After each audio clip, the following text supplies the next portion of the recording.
नमस्कार। प्राइम समाचारमा स्वागत छ। म संगीता कटुवाल। सुरु गरौँ अहिलेसम्मका प्रमुख समाचारबाट। सरकारले सिफारिस गरेको राजनीतिक दल सम्बन्धी अध्यादेश विवादमा सत्ता गठबन्धनमै अध्यादेशबारे फरक मत राष्ट्रपति परामर्शमा। एमाले वरिष्ठ नेता नेपालद्वारा नयाँ पार्टी गठन गर्ने घोषणा, ओलीले नै एकताको ढोका बन्द गरेको आरोप।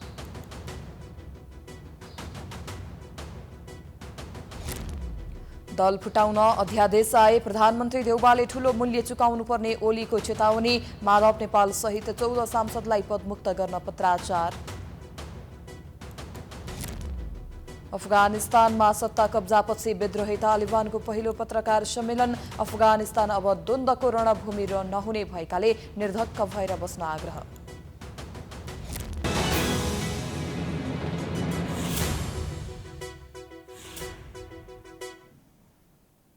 अब समाचार विस्तारमा। सरकारले राजनैतिक दल सम्बन्धी अध्यादेश ल्याउन राष्ट्रपति समक्ष सिफारिस गरेपछि चौतर्फी चासोको विषय बनेको छ। संविधानविद र राजनीतिक वृत्तबाट भइरहेको आलोचना सामना गर्न सरकारलाई हम्मे परेको छ। एक रिपोर्ट।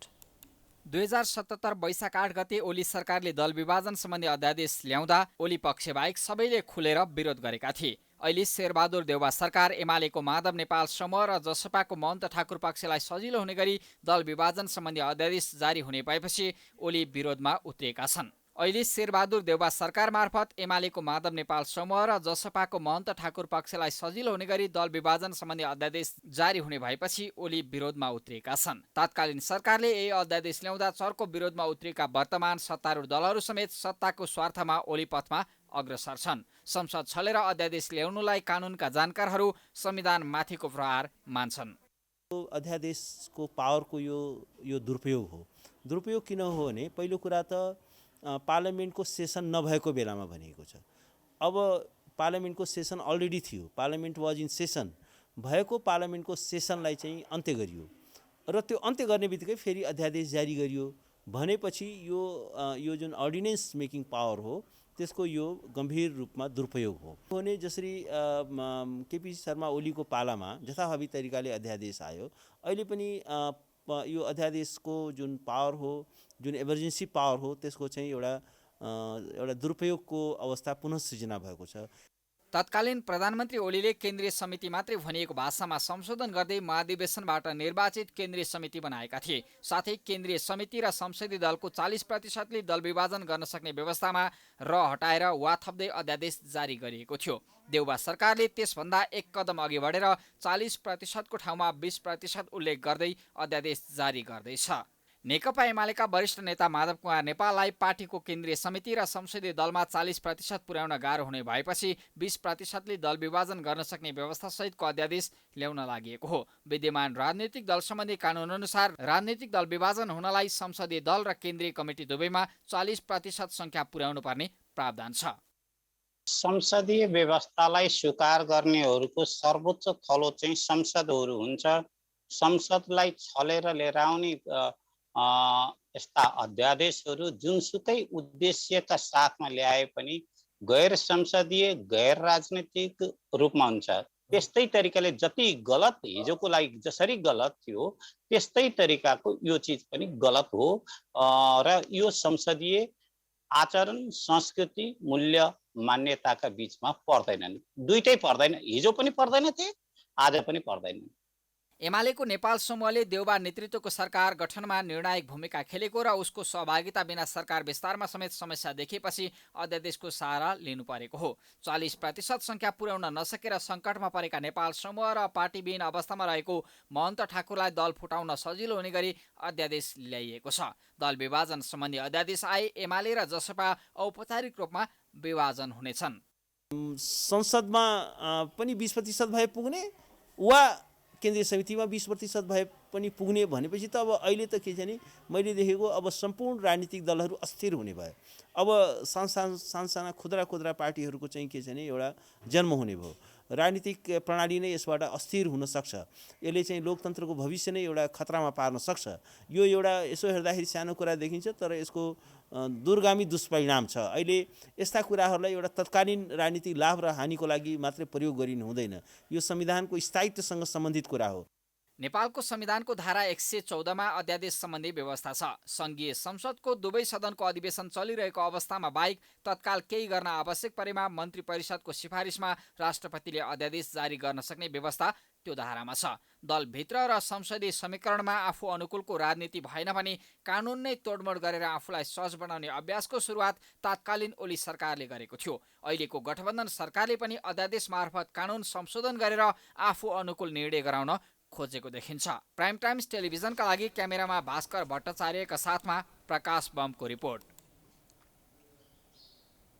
नेकपा एमालेका वरिष्ठ नेता माधव कुमार नेपालले अब नयाँ पार्टी गठन गर्नुपर्ने बाध्यता आइसकेको भन्दै केपी शर्मा ओलीका कारण एकताको सम्भावना सकिएको घोषणा गरेका छन्।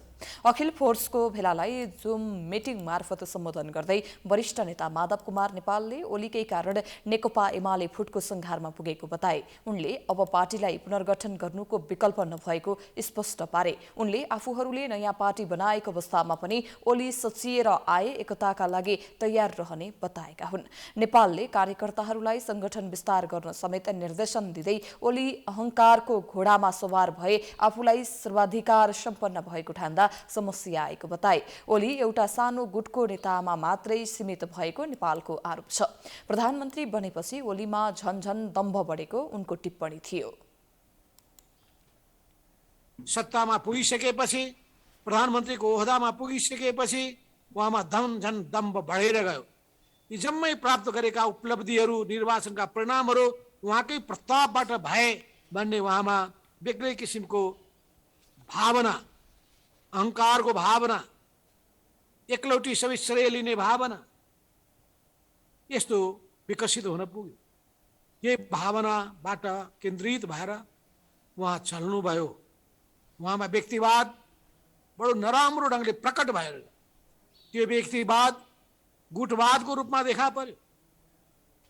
नेता नेपालले आफूसहित 14 सांसदलाई निष्कासनको पत्र पठाएपछि एकताका लागि अन्तिम प्रयास गर्छु भन्ने घनश्याम भुसालको प्रयास पनि असफल भएको बताए। नयाँ दल दर्ता गरे पनि तत्कालै अरू पार्टीसँग एकीकरण नगर्ने उनले स्पष्ट पारे। ओली सुदृढ एकता हुने बताउँदै उनले चुनावमा सिट बाँडेर लड्न सकिने आधार पनि खुलाएका छन्।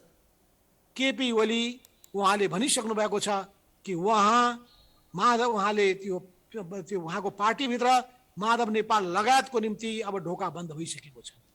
उहाँले भनिसक्नु भएको छ कि अब हिजो भएको कुराहरूबाट म कुरालाई पालन गर्ने पक्षमा छैन।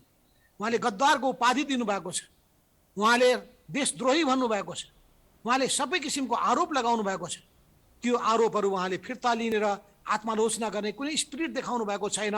उहाँ पार्टी विभाजन गर्न उद्धत हुनुहुन्छ। नेपालले ओलीले पार्टीमा एकाधिकार लाद्न खोजेकाले समस्या निम्तिएको जिकिर गरे। समाचारको सिलसिला जारी छ। हामी विश्रामपछि आउँछौं। बाँकी समाचारको साथमा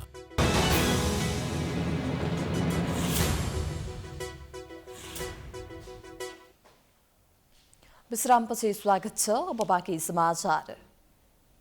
नेकपा एमालेका अध्यक्ष केपी शर्मा ओलीले राजनीतिक दल विभाजन गर्न सरकारले ल्याएको अध्यादेश नेपाली कांग्रेसका लागि महँगो पर्ने चेतावनी दिएका छन्।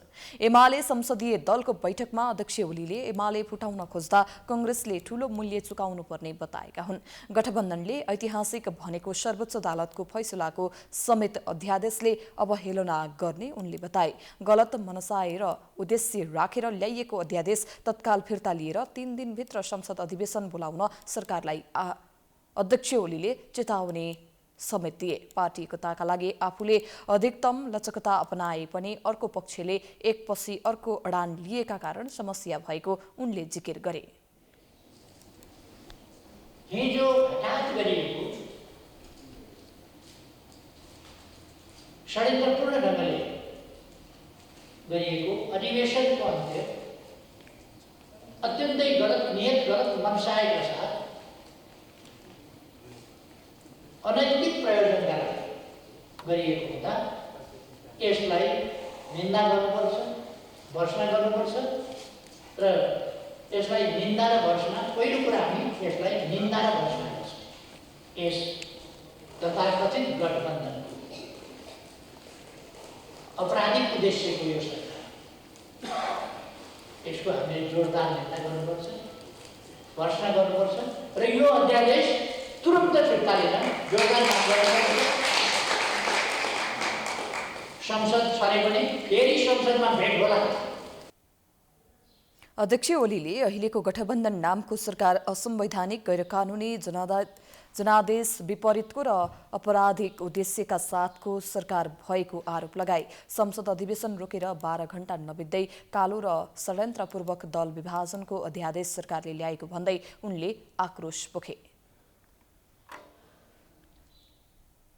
समाचारको सिलसिला अझै जारी छ, हामी विश्रामपछि आउँछौं। बाँकी समाचारको साथमा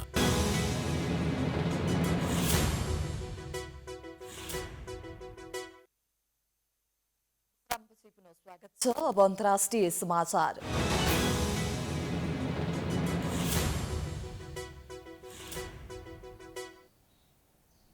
राजधानी काबुल सहित अफगानिस्तान नियन्त्रणमा लिन सफल भएसँगै तालिबानले पत्रकार सम्मेलन गरेको छ।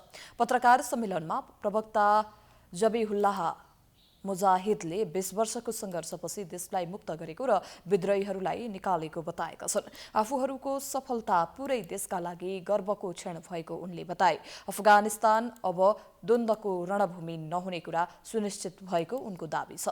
आफूहरू विरुद्ध लडेका सबैलाई माफी दिएको उल्लेख गर्दै उनले बाह्य वा आन्तरिक शत्रु आफूहरूको चाहना नभएको स्पष्ट पारेका छन्। पत्रकार सम्मेलनमा मुजाहिदले कसैलाई पनि हानि नगर्ने अन्तर्राष्ट्रिय समुदायलाई विश्वास दिलाउन चाहेको बताए। आफूहरू शरिया कानूनको आधारमा महिलाहरूको हक अधिकारप्रति प्रतिबद्ध रहेको पनि उनले बताए। निजी क्षेत्रका सञ्चार माध्यमहरू स्वतन्त्र र निष्पक्ष रहने बताउँदै उनले तालिबान नेतृत्वले विदेशी संस्थाहरूसँग काम गरेका ठेकेदार र दोभाषोहरूसँग पनि बदला नलिने स्पष्ट पारे। आफ्नो देशमा हुर्किएका युवाहरूले देश नछुट्न भन्ने आफूहरूले चाहेको र युवाहरू देशको सम्पत्ति रहेको उनको भनाइ छ। आफूहरूले सरकार गठन गर्नका लागि गम्भीर रूपमा काम गरिरहेको र त्यो सकिए लगत्तै घोषणा हुने उनले बताए। अब खेलकुद समाचार।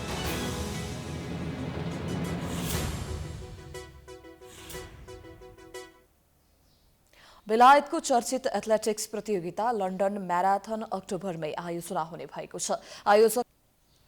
यो सँगै हामी समाचारको अन्त्यमा आइपुगेका छौं। जाँदा जाँदै प्रमुख समाचार पुनः एकपटक। सरकारले सिफारिस गरेको राजनीतिक दल सम्बन्धी अध्यादेश विवादमा सत्ता गठबन्धनमै अध्यादेशबारे फरक मत, राष्ट्रपति परामर्शमा। एमाले वरिष्ठ नेता नेपालद्वारा नयाँ पार्टी गठन गर्ने घोषणा, ओलीले नै एकताको ढोका बन्द गरेको आरोप।